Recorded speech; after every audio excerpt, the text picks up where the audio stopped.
কেউ আহলে বায়াত পাক পাঞ্জাতন চিনে না, তাইলে তাকে ইমানদার বলা যাবে না, ঠিক কিনা কন? কারণ যদি জান্নাতের আশা করতে হয়, জান্নাত যদি পেতে হয়, তাইলে বাধ্যতামূলক আহলে বায়াতকে ভালোবাসতে হবে, পাক পাঞ্জাতনের উপর ঈমান আনতে হবে। কথা বলেন ঠিক কিনা? এই জন্য ভাইয়ের আমার, বন্ধুরা আমার, আল্লাহর হাবিব সাল্লাল্লাহু আলাইহি ওয়াসাল্লাম প্রতিদিন একবার নাতি দুইজনকে দেখার জন্য খাতুনে জান্নাতের হুজরা শরীফের মধ্যে যাইতেন।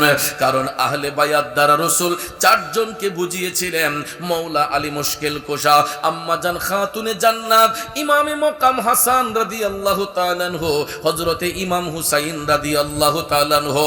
এই চারটা নামের সমন্বয়ে হইছে আহলে বায়াত। যখন এই চার নামের সাথে রাসূলের নাম মোবারক যুক্ত হয়, তখন হয়ে যাবে পাক পাঞ্জাতন। সুবহানাল্লাহ। এখন আপনারা বলুন, এই পাঁচটা নাম পাক না নাফাক? পবিত্র না অপবিত্র? বন্ধুরা আমার, বাবাজিরা, আহলে বায়াতকে যদি কেউ অস্বীকার করে, রাসূল বলেছেন যারা আমার আহলে বায়াতকে ভালোবাসলো তারা আমি রাসূলকে ভালোবাসলো, যারা আমার আহলে বায়াতের সাথে বিরোধিতা করলো তারা আমি নবীর সাথে বিরোধিতা করলো। তাইলে বলুন, নবীর কথা সত্য না মিথ্যা? শুধু এটা নয়, মদিনার কামলিওয়ালা নবী, মায়ার নবী, দয়ার নবী বলতেন, আমি রাসূলের দুইটা চোখ মোবারক, আমার একটা চোখের মনি হলো আমার হাসান, আর একটা চোখের মনি হলো আমার হুসাইন। সুবহানাল্লাহ। ইমাম হাসান হুসাইন আমার নবীর কদম মোবারকে এসে হাজির হইয়া যায়। সুবহানাল্লাহ। বন্ধু, নাতি দুইজন নবীর কাছে আসলেন। আমার মদিনার কামলিওয়ালা নবী একটা রান মোবারকে ইমাম হাসানকে বসাইলেন, আরেকটা রান মোবারকে ইমাম হুসাইনকে বসাইলেন। দুই নাতিকে জড়াইয়া ধইরা আমার নবী একটা চুম্বন দেন ইমাম হাসানের গালে, আরেকটা চুম্বন দেন ইমাম হুসাইনের গালে। একটা চুম্বন ইমাম হাসানের গালে, আরেকটা চুম্বন ইমাম হুসাইনের গালে। এক পর্যায়ে দয়াল নবীজি ইমাম হুসাইনকে জড়াইয়া ধইরা ঢেকরাইয়া ঢেকরাইয়া আমার নবীর চোখের পানি পড়তেছে। খাতুনে জান্নাত নবীজির চোখের পানি দেখা তিনি বলতেছেন, ইয়া রাসূলুল্লাহ, নবী গো, হাসান হুসাইন কি আপনারে কোনো কষ্ট দিছেনি গো নবী? আমার নবী কয়, না রে ফাতেমা, আমার নাতি হাসান হুসাইন আমি রাসূল কেন পৃথিবীর কাউকে কষ্ট দিতে পারে না। এই পৃথিবীতে যত আদম সন্তান আমরা রয়েছি, আমরা সবাই গুনাহযুক্ত, ঠিক কিনা বলেন? এমন কেউ আছে যে বলতে পারবে যে আমি নির্দোষ? যত বড় আল্লাহওয়ালা হই, যত বড় বুজুর্গ হই, আমরা সবাই নিজেকে গুনাহগার বলেই স্বীকার করি, ঠিক না ঠিক? তো আমরা সবাই গুনাহযুক্ত। রাসূল সহ রাসূলের আহলে বায়াত গুনাহ থেকে মুক্ত। আমরা সবাই গুনাহযুক্ত, রাসূলের আহলে বায়াত গুনাহ থেকে মুক্ত। এই বক্তব্য আমি মুরাদ চৌধুরীর নয়, এই বক্তব্য প্রধান অতিথির নয়, এই বক্তব্য আমাদের কারো নয়, স্বয়ং রব্বুল ইজ্জত আহলে বায়াতের পবিত্রতা বর্ণনা করেছেন সূরাতুল আহজাবের 33 নম্বর আয়াতে পাকের মাধ্যমে। জোরে কোন সুবহানাল্লাহ। আমার যুবক ভাইয়েরা, লম্বা চড়া কথা বলে মনোযোগ নষ্ট করব না বাজান, রাত গভীর, সময় সংক্ষেপ। আল্লাহ রাব্বুল আলামিন কালামে পাকে সূরাতুল আহজাবের 33 নম্বর আয়াতে পাকে ঘোষণা দিয়ে বলতেছেন, বিসমিল্লাহির রহমানির রহিম, ইন্নামা ইউরিদুল্লাহু লিইয়ুযহিরা يذهب عنكم الرجس أهل البيت ويطهركم تطهيرا উচ্চস্বরে বলুন আল্লাহু আকবার। সম্মানিত হাজিরিন, আল্লাহ রাব্বুল আলামিন ঘোষণা করে বলতেছেন, হে আহলে বায়াত, নিশ্চয়ই আল্লাহ রাব্বুল আলামিন চান তোমাদেরকে পুত পবিত্র রাখতে এবং সমস্ত পাপ রাশি থেকে মুক্ত রাখতে। জোরে জোরে বলুন ঘোষণাকার আল্লাহ। আল্লাহ বলেন, হে আহলে বায়াত, নিশ্চয়ই আল্লাহ রাব্বুল আলামিন চান তোমাদেরকে সমস্ত পাপ রাশি থেকে মুক্ত রাখা এবং সম্পূর্ণরূপে তোমাদেরকে পুত পবিত্র রাখা। বাজান আমার, বন্ধুরা আমার, এখানে আল্লাহ তাআলা আহলে বায়াত সম্বোধন করে এই ঘোষণা দিয়েছেন। এই আয়াতে পাকের তাফসীর করতে যাইয়া জগৎ বিখ্যাত তাফসীর রুহুল বায়ান এই আয়াতে পাকের তাফসীর করতে গিয়ে প্রমাণ করেছে যে আল্লাহ রাব্বুল আলামিন আহলে বায়াত দ্বারা কাদেরকে বুঝিয়েছেন। সর্বপ্রথম আসুন আমরা এই আয়াতে পাকের শানে নুজুলটা একটু জেনে নেই। এই আয়াতে পাকের শানে নুজুল বর্ণনা করতে যাইয়া আম্মা জান উম্মে সালমা রাদিয়াল্লাহু তাআলা আনহা থেকে একখানা riwayat পাওয়া গিয়েছে। নবীজির স্ত্রী, মুমিনগণের মা, বাজান আমার, বন্ধুরা আমার, শুনে রাখুন, জেনে রাখুন, মায়ার নবী, দয়ার নবী সাল্লাল্লাহু আলাইহি ওয়াসাল্লামার 11 জন বিবি ছিলেন। কয়জন?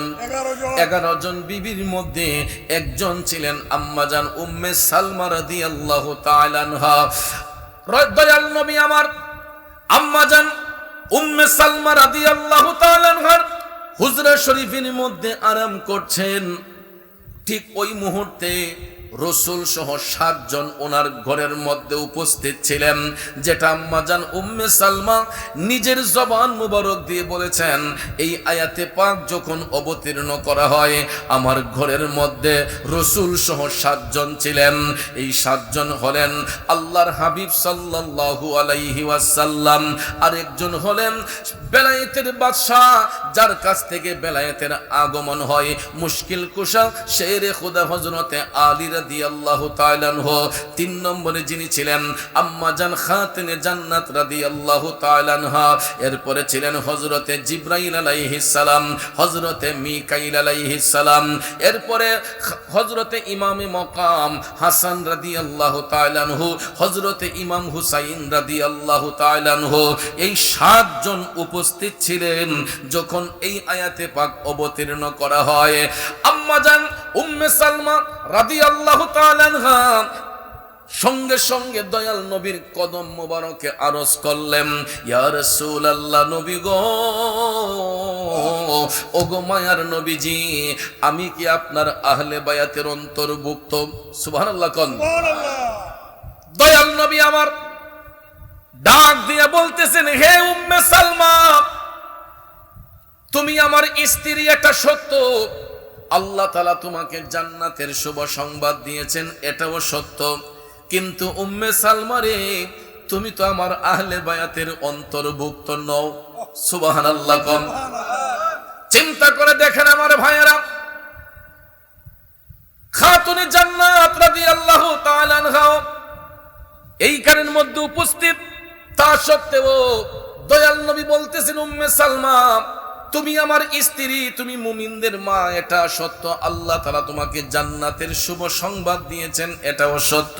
কিন্তু উম্মে সালমা, তুমি আমার আহলে বায়াতের অন্তর্ভুক্ত নও। এই কথা শোনার সঙ্গে সঙ্গে আম্মা জান উম্মে সালমা রাদিয়াল্লাহু তাআলা আনহা জানতে চাইলেন, নবী গো, ইয়া রাসূলুল্লাহ, তাইলে কারা আপনার আহলে বায়াত?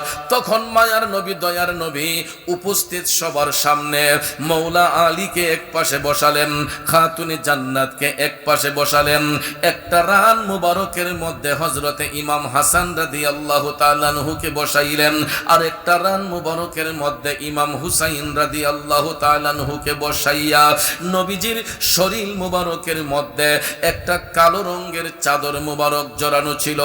এই কালো রঙের চাদর মুবারক দিয়া আমার নবীজি এই 4 জনকে আবৃত করে বলতেছেন, হে উম্মে উম্মে সালমা, এ উপস্থিত যারা আছো সবাই সবাই শুনো, এরাই হলো আমার আহলে বায়াত। আল্লাহ রাব্বুল আলামিন এদের পবিত্রতাই বর্ণনা করেছেন। বন্ধুরা আমার, বাবাজিরা, সঙ্গে সঙ্গে উম্মে সালমা রাদিয়াল্লাহু তাআলা আনহা দয়াল নবীর কদম মোবারকে আরজ করলেন, নবী গো, ইয়া রাসূলুল্লাহ, আর কখনো পুনরায় এই প্রশ্ন আমি করব না, আমার বোঝা হয়েছে। নবী গো, আপনাদের ধন্য হোক, ইয়া রাসূলুল্লাহ, আহলে বায়াত ধন্য হোক। বন্ধুরা আমার, বাবাজিরা, এই বলিয়া উম্মে সালমা রাদিয়াল্লাহু তাআলা আনহা দয়াল নবীর কাছ থেকে জবাব পেয়ে গেলেন। এরপরে ভাইয়েরা আমার, আম্মাজান উম্মে সালমা রাদিয়াল্লাহু তাআলা আনহা বলতেছেন, আমি আপন চোখ মুবারক দিয়ে দেখেছি এই আয়াতে পাক অবতীর্ণ হওয়ার পরে একটানা 6 মাস আল্লাহর হাবিব সাল্লাল্লাহু আলাইহি ওয়াসাল্লাম প্রতিদিন হাসান হুসাইনের বাড়িতে যাইয়া দয়াল নবী হুজরা শরীফের বাহির থেকে সালাম দিতেন, হে আহলে বায়াত, তোমাদের উপর দুরুদ ও সালাম। আরো জোরে জোরে কন্যা সুবহানাল্লাহ। স্বয়ং রব্বুল আলামিন নবীর উপর দুরূদ শরীফ পাঠ করে, আল্লাহর ফেরেশতাগণ নবীর দুরূদ শরীফ পাঠ করে, আল্লাহ তাআলা সমস্ত ঈমানদারদেরকে নবীর উপর দুরূদ সালাম পাঠ করার আদেশ দিয়েছেন। আর সেই মায়ার নবী, দয়ার নবী নিজে যাইয়া আহলে বায়াতকে সালাম দিয়েছেন। তাইলে বলুন, আহলে বায়াতের সম্মান আল্লাহর দরবারে কম না বেশি? দুঃখ লাগে ওই জায়গায়, বর্তমান সমাজের মধ্যে এমন কিছু ভাই আছে যারা পাক পাঞ্জাতন চিনে না, আহলে বায়াত চিনে না। যদি জিজ্ঞেস করা কয় আহলে বায়াত আবার কি, পাক পাঞ্জাতন কে? আমার বাবাজিরা, চন্দ্রগ্রামের বাবাজিরা পায়ে হাত ধরে বলে যায়, পাক পাঞ্জাতন চিনার নাম, আহলে বায়াত চিনার নাম হইল ঈমান। যদি কেউ আহলে বায়াত পাক পাঞ্জাতন চিনে না, তাইলে তাকে ঈমানদার বলা যাবে না, ঠিক কিনা কোন? কারণ যদি জান্নাতের আশা করতে হয়, জান্নাত যদি পেতে হয়, তাইলে বাধ্যতামূলক আহলে বায়াতকে ভালোবাসতে হবে, পাক পাঞ্জাতনের উপর ঈমান আনতে হবে। কথা বলেন ঠিক কিনা? এই জন্য ভাইয়ের আমার, বন্ধুরা আমার, আল্লাহর হাবিব সাল্লাল্লাহু আলাইহি ওয়াসাল্লাম প্রতিদিন একবার নাতি দুইজনকে দেখার জন্য খাতুনে জান্নাতের হুজরা শরীফের মধ্যে যাইতেন। কারণ আহলে বায়াত দ্বারা রাসূল 4 জনকে বুঝিয়েছিলেন, মৌলা আলী মুশকিল কুশা, আম্মাজান খাতুনে জান্নাত, ইমামে মকাম হাসান রাদিয়াল্লাহু তাআলা আনহু, হযরতে ইমাম হুসাইন রাদিয়াল্লাহু তাআলা আনহু। এই 4টা নামের সমন্বয়ে হইছে আহলে বায়াত। যখন এই 4 নামের সাথে রাসূলের নাম মোবারক যুক্ত হয়, তখন হয়ে যাবে পাক পাঞ্জাতন। সুবহানাল্লাহ। এখন আপনারা বলুন, এই 5টা নাম পাক না নাফাক? পবিত্র না অপবিত্র?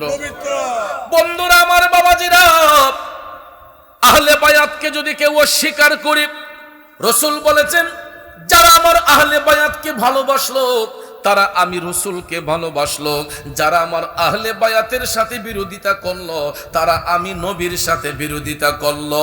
তাইলে বলুন, নবীর কথা সত্য না মিথ্যা? শুধু এটা নয়, মদিনার কামলিওয়ালা নবী, মায়ার নবী, দয়ার নবী বলতেন, আমি রাসূলের 2টা চোখ মোবারক, আমার একটা চোখের মনি হলো আমার হাসান, আর একটা চোখের মনি হলো আমার হুসাইন। সুবহানাল্লাহ। মুরব্বী বাবারা, মেয়ের ঘরে নাতি যারা পাইছেন, মেয়ের ঘরে নাতি যারা দেখেছেন, আপনারা বুঝতে পারবেন মেয়ের ঘরে নাতিগুলা নানার কাছে যে কত আদরের হয়, ঠিক না বিঠিক? অনেক সময় দেখবেন নানার বাড়িতে নাতিগুলা যখন বেড়াতে আসে, এই যে কোরবানির ঈদ গেল, অনেক নাতিরা নানার বাড়িতে বেড়াতে আসছে, নানা অনেক নাতিরে কান্দে কইরা বাজারে নিছে, দোকানে নিয়ে চকলেট, চানাচুর, মিষ্টি কিনে দিছে, ঠিক না বেঠে? কারণ যারা মেয়ের ঘরে নানা হই, মেয়ের ঘরে নাতি দেখছেন, যারা নানা হয়েছেন, ওই নানারা বুঝতে পারে নানার কাছে নাতির আদর কতটুক।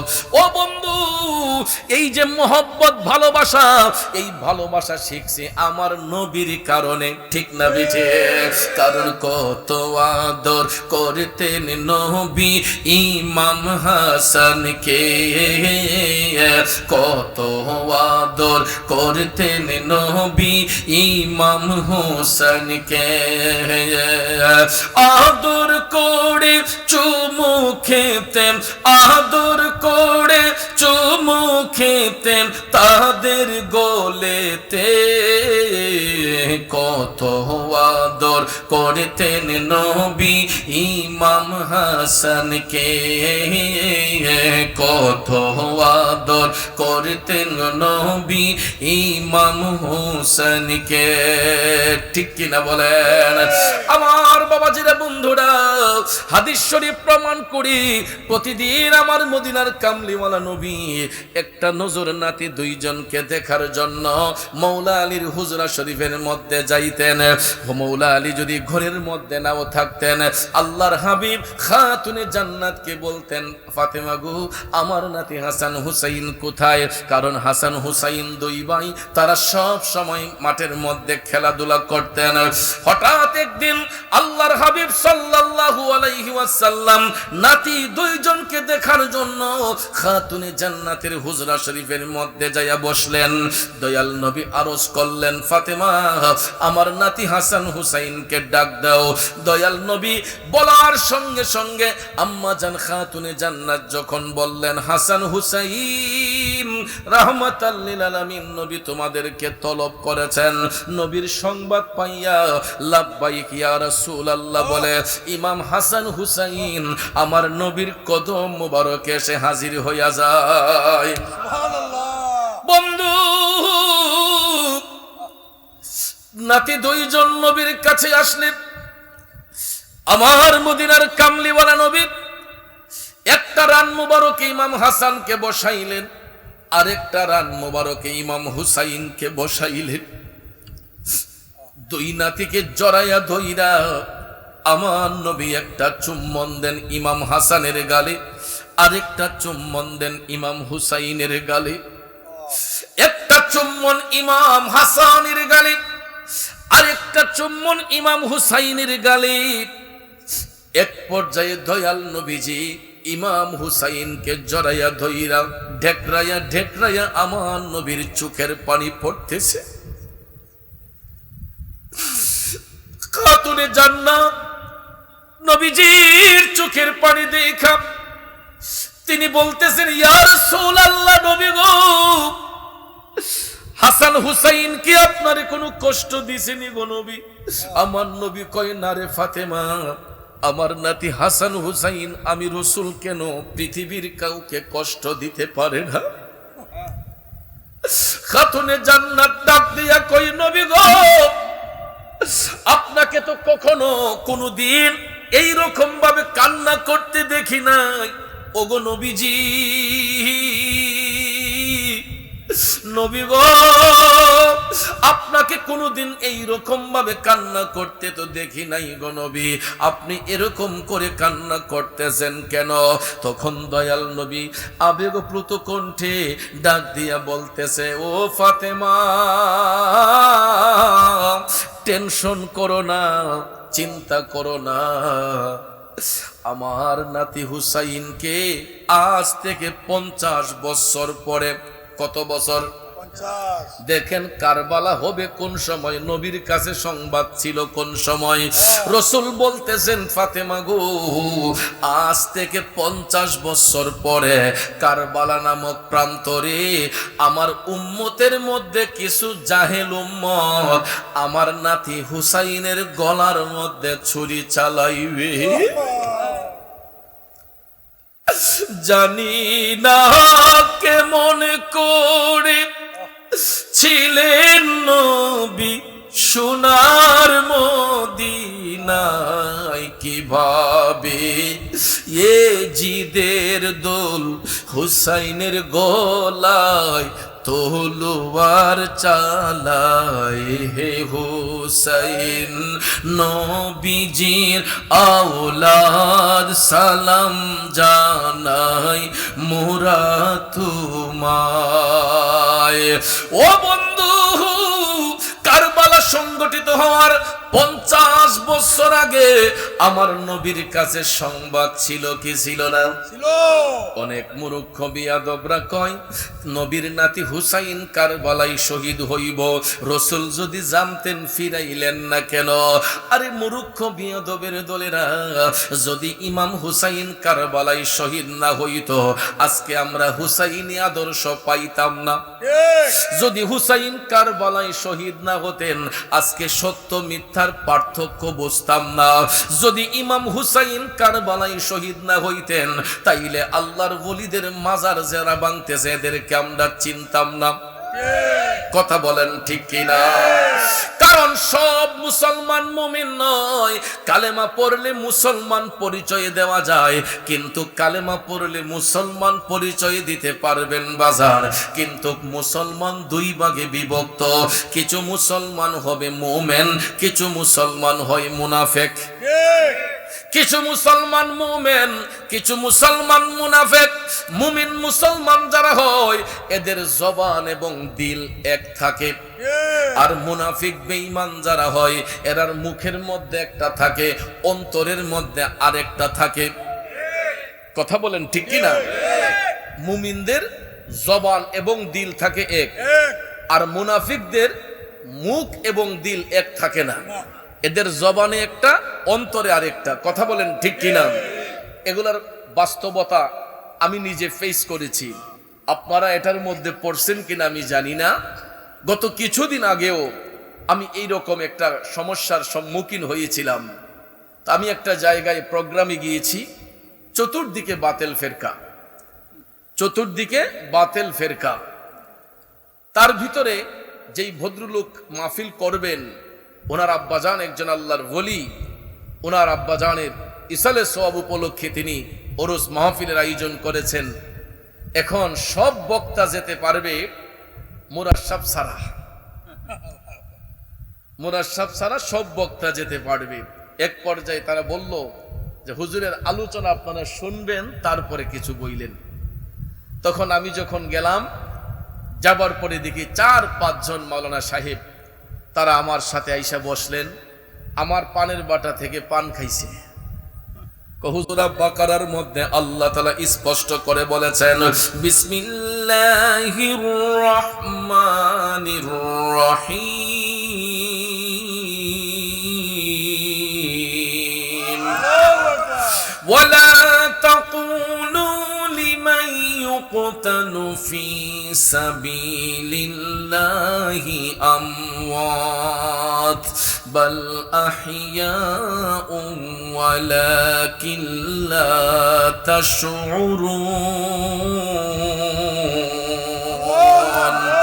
আল্লাহ বলেন হে জগৎবাসীরা শুনো, যারা আমি আল্লাহর পথে শহীদ হইয়া যায়, যাদের জীবনটা আমি আল্লাহর পথে বিলিয়ে দেয়, আল্লাহ কই জগৎবাসীরা তোমরা তাদেরকে মৃত বলিও না, বাল আহইয়াউন ওয়ালাকিন লা তাশউরুন, এরা জীবিত, তোমরা এদের সম্পর্কে জানো না। তাইলে কোরআনে আল্লাহ কয় যারা আল্লাহর পথে জীবন উৎসর্গিত করে এরা জিন্দা, আর আমাদের দেশের কিছু কিছু মোল্লা মুন্সিরা কয় তারা নাকি মইরা পচ্চা গল্লা শেষ। জোরে কোন না নাউজুবিল্লাহ, আরো জোরে কোন নাউজুবিল্লাহ। বাবাজিরা আমার, মুনাফিক বেঈমান যারা হয় এরা সব সময় মিথ্যার আশ্রয় নিয়ে চলে, আর মুমিন ব্যক্তি যারা হয় এরা সব সময় সত্য প্রচার করে। আল্লাহর হাবিব কারবালা সংগঠিত হওয়ার 50 বছর আগেই খাতুনে জান্নাতকে সংবাদ দিয়েছেন এবং রাসূল বলেছেন ফাতেমা তোমরা কোনোদিন আমার নাতি হাসান হুসাইনকে কষ্ট দিও না। আমার নবী কামলিওয়ালা বলছে ফাতেমা আমার হাসান হুসাইন কষ্ট পাইলে আমি কষ্ট পাই, আমার হাসান হুসাইন দুঃখ পেলে আমি রাসূল দুঃখ পাই, তাইলে যাদেরকে কষ্ট দিলে আমার দয়াল নবী কষ্ট পায়। এই ইমাম হুসাইনকে যারা কতল করেছে আপনারা বলুন এরা কি নবীর উম্মতের দাবিদার ছিল না? এরা হিন্দু না মুসলমান ছিল? ইমাম হুসাইনের গলা মুবারকে যারা ছুরি চালিয়েছে এরা হিন্দু না খ্রিস্টান? এরা ছিল মুসলমান। এরা হিন্দু নয়, এরা বৌদ্ধ নয়, এরা খ্রিস্টান নয়, এরা ইহুদি নয়, এরা নাসারা নয়, এদের পরিচয় ছিল মুসলমান। এদের মধ্যে দাড়িওয়ালা ছিল, টুপিওয়ালা ছিল, জুব্বাওয়ালা ছিল, বড় বড় মুফতি ছিল, আলেম ছিল, হাফেজ ছিল, কারি ছিল, কিন্তু সব কিছু ছিল, কিন্তু এদের মধ্যে একটা জিনিস ছিল না। ওই জিনিসটার নাম কি? আরো জোরে। ইমানের পথে অবিচল থেকে আমার মরণ যেন হয়। ইমানের পথে অবিচল থেকে আমার মরণ যেন হয়। ঠিক কিনা কর? ওই মুনাফিকদের সব কিছু ছিল, একটা জিনিস ছিল না, সেটার নাম হলো ঈমান। এই জন্য আমার চন্দ্রগ্রামের বাবাজিরা দাড়ি টুপি জুব্বা কুর্তা আসকন লাগাইলেই আলেম মৌলবী হওয়া যায় না গো। আলেম হওয়া যায় কিন্তু ইমানদার হওয়া যায় না। ঠিক না বেঠে?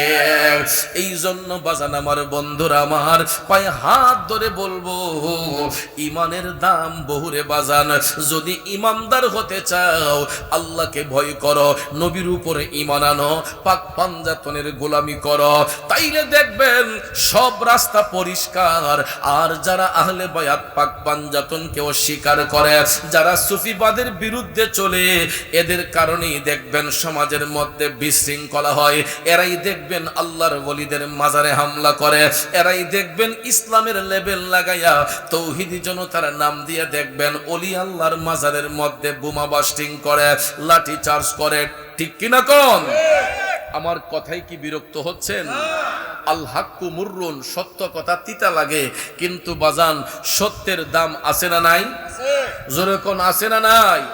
কারণ তিতা জিনিসের মূল্য বেশি। তো আমি প্রায় মাহফিলে বলি, দেখবেন খাবারের টেবিলে বসলে আগে সবাই বিচারে করল্লা নিয়ে আসে। তো করল্লা জিনিসটা কি খুব বেশি মিষ্টি? তিতা না মিঠা? যদিও জিনিসটা তিতা হয়, এটার গুণগত মান ভালো না খারাপ? এটা লিভার পরিষ্কার করে, কথা কোন ঠিক কিনা? এটা লিভারের জন্য ভালো। এই জন্য ডাক্তার সাহেবের কাছে গেলে কয় একটু বেশি করল্লা খাইয়েন, তিতা শাক খাইয়েন, নিম পাতার রস খাইয়েন, কথা কোন ঠিক কিনা?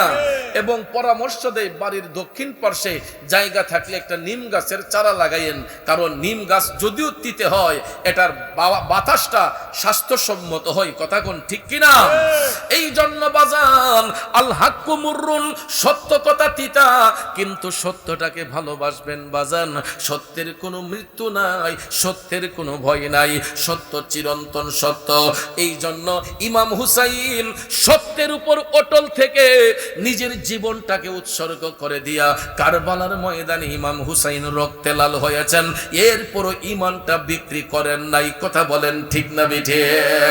এই জন্য বাজান আল্লাহর হাবিব সাল্লাল্লাহু আলাইহি ওয়াসাল্লাম বলেছেন, যারা আমি রাসূলকে, যারা আমার আহলে বায়াতকে ভালোবাসলো, তারা আমি রাসূলকে ভালোবাসলো। যারা আমার আহলে বায়াতের সাথে বিরোধিতা করলো, তারা আমি নবীর সাথে বিরোধিতা করলো। অর্থাৎ আহলে বায়াতকে যারা ভালোবাসলো, এরা রাসূলকে ভালোবাসে। আহলে বায়াতকে যারা বিরোধিতা করে, এরা নবীর সাথে বিরোধিতা করে। তাইলে বলুন, আমরা আহলে বায়াতের ভালোবাসা চাই কি চাই না?